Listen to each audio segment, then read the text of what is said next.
أعوذ بالله من الشيطان الرجيم. بسم الله الرحمن الرحيم. الحمد لله رب العالمين، والصلاة والسلام على من لا نبي بعده أبي القاسم محمد، وعلى آله الغر الميامين الطيبين الطاهرين، وعلى أصحابه المنتجبين، وعلى تابعين لهم بإحسان إلى يوم الدين. Adá ọpẹ́ fún Ọlọ́run, a ṣe ìkẹ́ a ṣe ìgẹ̀ fún aṣáájú ẹ̀dá Ànábì wa Muhammad. Ìkẹ́ Ọlọ́run, ọlá Ọlọ́run kí ó máa bẹ fún aṣáájú ẹ̀dá Ànábì wa Muhammad àti àwọn aráalé rẹ̀ ní mímọ́. Gbogbo àwa mùsùlùmí jákèjádò ayé, ìkẹ́ Ọlọ́run ọlá rẹ̀ kí ó máa bá gbogbo wa ní àpapọ̀. Ìjókòó tòní tó ń ṣe ìjókòó ẹlẹ́ẹ̀kọkànlá tó jẹ́ ìtẹ̀síwájú lórí ẹ̀kọ́ pàtàkì èyí tí a lè rí kọ́ níbi ìdìde Imam Hussein alayhi salatu wassalam. Láwọn ìjókòó méjì tó ṣáájú, a ṣàlàyé fúnra wa àwọn ẹ̀kọ́ mẹ́fà ọ̀tọ̀ọ̀tọ̀. Àkọ́kọ́ òun ni pé kí a má jẹ́ alábòsí, kí a má jẹ́ ẹni tí ó ń ran àbòsí lọ́wọ́, ká sì má jẹ́ ẹni tí yóò yọnu sí àbòsí nígbà tí wọ́n bá ń ṣe àbòsí. Ẹlẹ́ẹ̀kejì òun náà ni pé ká jẹ́ olódodo, ká sì wà pẹ̀lú olódodo ní gbogbo ìgbà. Ẹ̀kẹta òun ni pé kò sí owó ọ̀yà èyí tó ga tí a ò lè ná láti fi dáàbò bo òdodo. Ẹ̀kẹrin òun ni pé ikú pẹ̀lú iyì, pẹ̀lú àpọ́nlé, ó ní oore ó sì ní àtibọ̀tán ju mímáa ṣẹ̀mí pẹ̀lú ìyẹpẹrẹ lọ. Ẹ̀karùn-ún òun náà ni bíbọ̀wọ̀ ẹ̀tọ́ àwọn ẹlòmíràn, kéèyàn sì má tayọ ààlà lérí ẹ̀tọ́ ẹlòmíì. Ẹ̀kẹfà òun náà ni ìjẹ́ kí ẹbí ẹni kí ó mọ n tí èèyàn ń ṣe ní ìgbésẹ̀ àti n tí èèyàn ní fún ọjọ́ iwájú ní ọ̀la. Eléyìí ni àwọn tí a ṣàlàyé ní àwọn ìjókòó èyí tó ṣáwájú. Pẹ̀lú ògo Ọlọ́run, ní ìjókòó ti tòní, a ó tún mú mẹ́ta nínú àwọn ẹ̀kọ́ èyí tí a lè rí kọ́ níbi ìdìde Imam Hussein alayhi salatu wassalam. Ẹ̀kọ́ ẹlẹ́ẹ̀keje òun ni ìgbà fún kádàrá Olúwa. Gẹ́gẹ́ bá a ṣe mọ̀ nípa pé Islam òun ni ìjuwọ́lẹ̀ fún Olúwa, tó jẹ́ pé ẹni tá à ń pè ní mùsùlùmí òun lẹni tó juwọ́ ju sẹ́ẹ̀lẹ̀ fún Olúwa, fún àṣẹ Olúwa, àti tó juwọ́lẹ̀ fún Ànábì wa Muhammad. Nínú àwọn ìròyìn tá a fi wá mọ mùmìnì òun ni ìgbà fún kádàrá, ìjuwọ́jú sẹ́ẹ̀lẹ̀ fún kádàrá Olúwa. Mùmìnì òun lẹni tí ó gbàfà fún Olúwa lérí kádàrá tí Olúwa kọ lé lórí. Imam Hussein alayhi salatu wassalam, pẹ̀lú pé ó dé etí ìgbọ́ wọn, wọ́n sì màmá dájú nípa pé a ó pa wọn sí Karbala. Imam Hussein ò fi ìgbà kan bẹ Ọlọ́run kó yí kádàrá náà padà kúrò lérí wọn, torí pé kádàrá tí kò ṣeé yí padà ni. Bákan náà òun ni pé ẹ̀kọ́ tí èmi àti ìrẹ tí a rí kọ́ nínú èyí òun náà ni pé Imam Hussein alayhi salatu wassalam, wọ́n juwọ́ ju sẹ́ẹ̀lẹ̀ láti kúkú ṣẹ̀hídí sí ojú ọ̀nà tọlọ́run, pẹ̀lú pé wọ́n mọ̀ pé Olúwa ẹni tó fẹ́ fáwọn nù. Gbogbo àwa tá a bá pera wa ní mùmìnì òdodo, a gbọ́dọ̀ gbàfà fún kádàrá Ọlọ́run. Eléyìí ò ní kí a má ṣe àdúrà, ká má ṣe sàárà láti fi yí kádàrá padà. Àmọ́ àwọn kádàrá kan wà tó yẹ pé kádàrá tí ò ṣe yí padà, tí àdúrà ò ràn.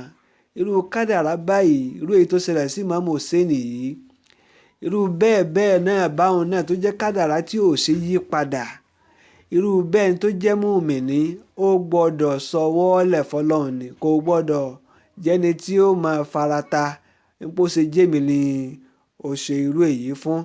Gẹ́gẹ́ bá a ṣe wá mọ̀ nípa pé àdánwò Olúwa kò ṣeé yọ kúrò nínú ìgbésí ayé ẹni tó jẹ́ mùmìnì. Olúwa ti jó dá wa lójú pé gbogbo ẹni tó bá jẹ́ mùmìnì á dán wò pẹ̀lú oríṣiríṣi àdánwò. Oríṣiríṣi àdánwò tó bá bá wa, ohun tó Olúwa retí lọ́dọ̀ wa òun náà ni ìjuwọ́lẹ̀ f'Olúwa lérí àdánwò rẹ̀. So, ká gbìyànjú ká juwọ́lẹ̀ f'Ọlọ́run nígbà tó bá dán wa wò. Ká gbìyànjú ká jẹ́ ẹni tí ó ní sùúrù, tí ó ní faradà nígbà tí Olúwa tí ó bá dán wa wò. Ká má bi Ọlọ́run ó ṣe jẹ́ pé mi ló ṣerú èyí fún. Ká má máa bi Olúwa ó ṣe jẹ́ mi ló dánwò pẹ̀lú irú èyí. A gbọ́dọ̀ jẹ́ ẹrú tí ó juwọ́lẹ̀ sí àdánwò Ọlọ́run nígbà tí àdánwò rẹ̀ tó bá dé. Ẹ̀kọ́ ẹlẹ́ẹ̀kẹjọ èyí tí a ó rí kọ́ látara Imam Hussein òun náà ni ìlágbọ́yé tó yè kooro nípa ikú àti ìpalẹ̀mọ́ de ikú. Gẹ́gẹ́ bá a ṣe mọ̀ nípa pé ikú òun ni nǹkan kan tí gbogbo ohun tí ń mí lókè tí ń mí lọlẹ̀ ó tọ́ wò. Kò sí sẹ́mi kan tí ò ní tọ́ ikú wò. Àmọ́ ikú yìí kìí ṣe òpin ìṣẹ̀mí. Bóyá ní pé ìkúrò láti ayé kan, ayé tí ó tán, lọ sí ayé tí ò ní tán láéláé, òun ní ń jẹ́ ikú nù. Imam Hussein alayhi salatu wasalam, pẹ̀lú bí wọ́n ṣe tẹ́wọ́ gba ìkú sójú ọ̀nà tọlọ́hun ní ọjọ́ Ashura, ó fi hàn wá nípa pé Imam Hussein àti gbogbo ohun tí ń bẹ pẹ̀lú wọn níjọ́ náà, wọ́n gbọ́ àgbọ́yé ìkú sójú ọ̀nà t'Olúwa. Torí pé kíkú sójú ọ̀nà t'Olúwa kò sí oore kan tó ga tó níwájú Olúwa. Al-Qur'an fi yé wa nínú suratu Ali Imran aya 157. Ọlọ́run ní wala in qutiltum fi sabilillahi aw muttum. Tó bá lọ jẹ́ pé a pa yín sójú ọ̀nà t'Olúwa, abẹ́ tí ẹ kú sójú ọ̀nà t'Olúwa, la maghfiratun minallahi wa rahmatun khayrun mimma yajma'un. Àforíjìn tẹ́ ò rí látọ̀dọ̀ Olúwa, ìkẹ́ àánú tẹ́ rí látọ̀dọ̀ Olúwa lórí pé a pa yín sójú ọ̀nà t'Olúwa yìí, abẹ́ ẹ kú sójú ọ̀nà t'Olúwa yìí, ó lóore ju ntí àwọn ọ̀tọ̀ Olúwa tí wọ́n ń kójọ lọ. Imam Hussein alayhi salatu wasalam, wọ́n mọ̀ dájú nípa pé ìkẹ́, ìgẹ̀, àánú Olúwa, àforíjì Olúwa tí ń bẹ níbi káwọn kú sójú ọ̀nà t'Ọlọ́hun ní ọjọ́ Ashura ó lóore ju tí Yazid ọmọ Muawiya tó fẹ́ fi pípa wọn tó fẹ́ fi kójọ lọ. Ọlọ́run tó ń sọ nígbà tó ń ṣàlàyé àwọn tó kú sójú ọ̀nà t'Ọlọ́hun pa pé wọn ò kú, wọ́n sì alààyè ni wọ́n sì ń bẹ pẹ̀lú Olúwa wọn. Ọlọ́run ní wala tahsabanna alladhina qutilu fi sabilillahi amwatan. Ẹ má ṣe lérò nípa pé àwọn tá a pa sójú ọ̀nà t'Olúwa òkú ni wọ́n. Wọ́n èé ṣe òkú. Bal ahya'un inda rabbihim yurzaqun. Alààyè ni wọ́n lọ́dọ̀ Olúwa wọn lẹ́ni tá à ń pèsè fún. Farihina bima atahumullahu min fadlihi. Àwọn tó kú sójú ọ̀nà t'Ọlọ́hun yìí, wọ́n jẹ́ ẹni tí ń dunnú tí ń yọ̀ sí ní tí Ọlọ́run ṣe fún wa ní ìkẹ́. Wa yastabshiruna billadhina lam yalhaqu bihim min khalfihim alla khawfun alayhim wala hum yahzanun. Wọ́n sì ti ń fún nírò àwọn tí ó padà máa darapọ̀ mọ́ wọn nínú àwọn ṣuhada nípa pé kí wọ́n má bẹ̀rù, kí wọ́n má fòyà ní tí ń bẹ lọ́dọ̀ Ọlọ́run, ìkẹ́ni àánú ni. Wa yastabshiruna bi ni'matin minallahi wa fadlin wa anna Allaha la yudi'u ajra al-mu'minin. Olúwo ò ní lọ ẹ̀san tó bá jẹ́ mùmìnì, kò ní lọ ọ̀la. Eléyìí ni Imam Hussein àti gbogbo àwọn tó kú pẹ̀lú wọn mọ̀ nípa pé gbogbo ẹ̀san tí ń bẹ lérí kíkú sójú ọ̀nà t'Olúwa, Olúwo ó fún àwọn lẹ́kùnrẹ́rẹ́ ni. Ẹ̀kọ́ pàtàkì tí èmi pẹ̀lú rẹ̀ tí a lè kọ́ òun náà ni pé a gbọ́dọ̀ mọ̀ dájú pé ikú ọ̀rọ̀ kan ni tí ò ṣe yí padà. Bákan náà òun ni pé Imam Hussein ní ọjọ́ Ashura yìí, lẹ́yìn pé wọ́n mọ̀ pàtàkì, wọ́n ní àgbọ́yé tó yè kooro nípa ikú, wọ́n tún jẹ́ ẹni tí ó palẹ̀ mọ́ de ikú lọ́nà ẹ̀sà. Ní alẹ́ Ashura, wọ́n béèrè ní ọjọ́ kẹsàn-án ọjọ́ Muharram wọ́n béèrè lọ́dọ̀ àwọn ọ̀tá kí wọ́n lọ́ àwọn lára òru kan láti lè fi pe Olúwa. Imam Hussein alayhi salatu wasalam àti gbogbo ohun tí ń bẹ ní kámpù wọn lọ́jọ́ náà wọ́n fi òru náà wọ́n fi ṣe àìsùn lẹ́ni tí ń pe Ọlọ́run, lẹ́ni tí ń yan náfìlà, lẹ́ni tí ń ka Kùránì, lẹ́ni tí ń ṣe àdúà. Eléyìí ó fi pàtàkì ìmọ̀ palẹ̀mọ́de ikú ó fi hàn wá. Ẹ̀kọ́ tí a ó kọ́ nípa èyí òun náà ni pé ká mọ̀ dájú pé ayé yìí ṣe ayé àìwá ìlọ. Gbogbo ẹ̀mí tó wáyé pátá ni yóò kú. Iṣẹ́ wa, ọ̀rọ̀ wa ó gbọ́dọ̀ máa jẹ́rìí sí pé a mọ̀ dájú, torí pé ẹnu wa nìkan là á máa fi ń sọ pé ikú òdodo ni, àmọ́ ìwà wa, ọ̀rọ̀ wa kò túmọ̀ sí pé a gbà pé ikú òdodo ni. Ká gbìyànjú ká jẹ́ni tí ó máa mọ̀ dájú pé ikú ń bẹ. Ká jẹ́ kí ìwà wa kó fi àmọ̀dájú yìí kó fi rinlẹ̀. Ká sì tún palẹ̀ mọ́ dè pẹ̀lú iṣẹ́ dáadáa, torí pé ẹni tí bá ń ṣe dáadáa náà ni ikú ó ká mọ́ lọ́wọ́. Ní tá a bá ń ṣe náà ni yóò pa wá lé lórí. Ká gbìyànjú ká jẹ́ni tí ó máa palẹ̀ mọ́ de kú ní gbogbo àsìkò, torí pé ikú ò dájọ́, kò dóṣù, kò sì dágbà fún ẹnì kankan. Ẹ̀kọ́ ẹlẹ́ẹ̀kẹsàn tá ò rí kọ́ látara Imam Hussein alayhi salatu wasalam níbi ìdìde wọn òun náà ni pàtàkì ìrun àti kíkí ní àsìkò rẹ̀. Gẹ́gẹ́ bá a ṣe mọ̀, ìrun òpó pàtàkì ni nínú ẹ̀sìn. Ẹni tó bá gbé dúró gbé ẹ̀sìn dúró, ẹni tó bá wó ó wó ẹ̀sìn. Olúwa sì ṣe ìrun yìí ní ọ̀ranyàn lérí gbogbo mùmìnì, lérí gbogbo mùsùlùmí tó ti bàlágà, tí è ṣe pé ó wà nínú àìmára gẹ́gẹ́ bí àwọn obìnrin àbí tí làákàyè rẹ̀ tó yẹ̀. Irú àwọn báyìí làwọn tá a yọ̀ǹda níbi ìrun. Àmọ́ lẹ́yìn àwọn tá a sọ yìí, gbogbo mùsùlùmí tó bàlágà lọ́kùnrin lóbìnrin, gbogbo ààyè yòówù tó lè wà, àsìkò yòówù tó lè wà, Ọlọ́run ṣe ìrun ní dandan ní orí. Ọlọ́run sọnù Al-Qur'an nípa pé inna as-salata kanat 'ala al-mu'minina kitaban mawquta. Ẹ ò rí dájúdájú ìrun a ṣe lérí àwọn tó jẹ́ mùmìnì ní ọ̀ranyàn tó sì lásìkò. Ìkírun ní àsìkò rẹ̀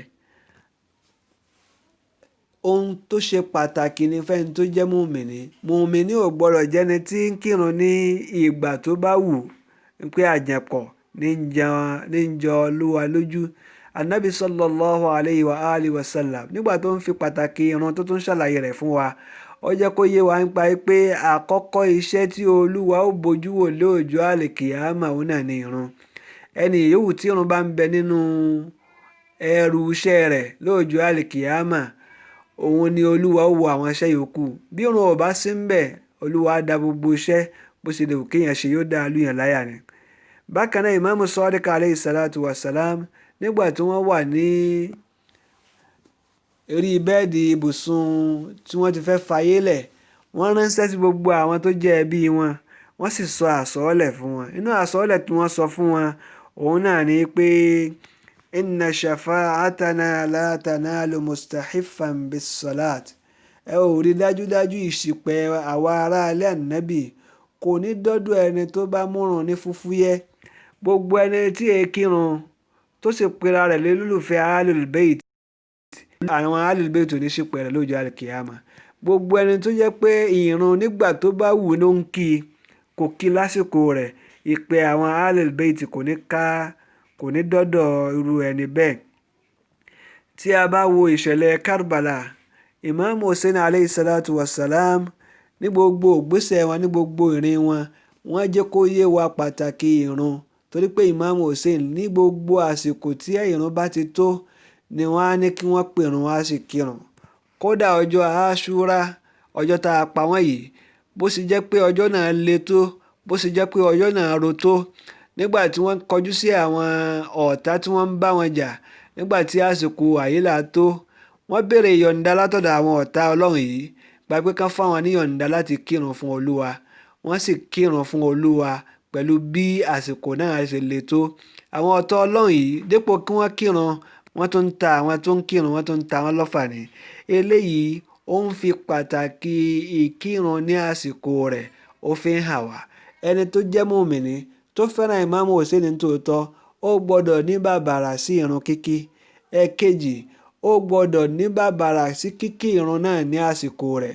Eléyìí ni àwọn ẹ̀kọ́ èyí tí a rí kọ́ látara dídìde Ìmáàmù Hùséènì. Kò sì sígbà kan tí Olúwa yọ̀ǹda ìrun fún ẹrú kankan yàtọ̀ sí àwọn tá a dákọ síwájú hùn. Tá a wá sọ pé adépò kan, adémọ̀kọ́mọ̀ kan níwájú Ọlọ́run tá ò ní kírun mọ́, Ṣètánì gbàkóso nù. Láti ìgbà tá a bá ti bàlágà títí dé a fi lọ pàdé Ọlọ́run, a ò ní yẹ̀, a ò ní gbò lẹ́ni tí ó máa kírun fún Olúwa, torí pé níbi kíkírun fún Olúwa, òun náà ni ọlá ń bẹ fún ẹni tó jẹ́ mùmínì.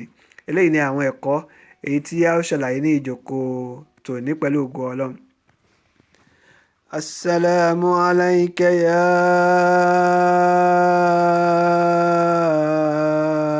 Aba Abdillah wa ala al-arwah allati allat bifinaik. عليك مني سلام الله أبدا ما بكيت وبكي الليل والنهار ولا جعله الله آخر الأعد مني لزيارتكم. السلام على الحسين وعلى علي بن الحسين وعلى أولاد الحسين وعلى أصحاب الحسين.